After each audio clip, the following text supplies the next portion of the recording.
இன்றைய 5 முக்கிய செய்திகள் உங்களுக்காக.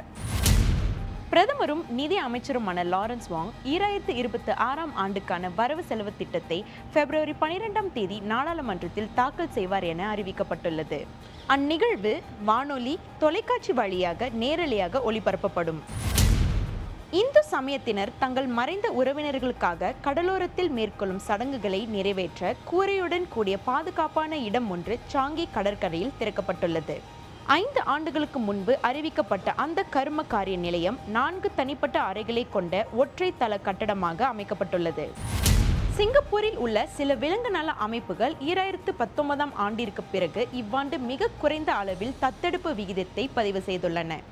அதிகரித்து வரும் வாழ்க்கை செலவினங்கள், மாறி வரும் வேலை முறைகள் காரணமாக மக்கள் செல்ல பிராணிகளை தத்தெடுப்பதில் ஆர்வம் காட்டாததே அதற்கு முக்கிய காரணமாக சொல்லப்படுகிறது.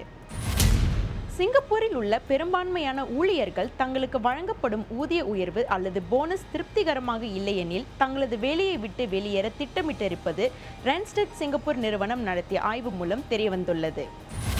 கடந்த 2 மாதங்களில் மின் வணிக தளங்களில் பொருட்களை வாங்குவது போல் மேற்கொள்ளப்பட்ட மோசடி சம்பவங்களில் குறைந்தது 622,000 வெள்ளி இழப்பு ஏற்பட்டுள்ளது. கடந்த நவம்பர் 1ஆம் தேதியிலிருந்து இதுபோன்று குறைந்தது 223 மோசடி புகார்கள் பதிவாகியுள்ளதாக காவல்துறை தெரிவித்துள்ளது. இது குறித்து கூடுதல் தகவல்களுக்கு தமிழ் முரசுடன் இணைந்திருங்கள். தமிழ் முரசுக்காக அனுஷா செல்வமணி.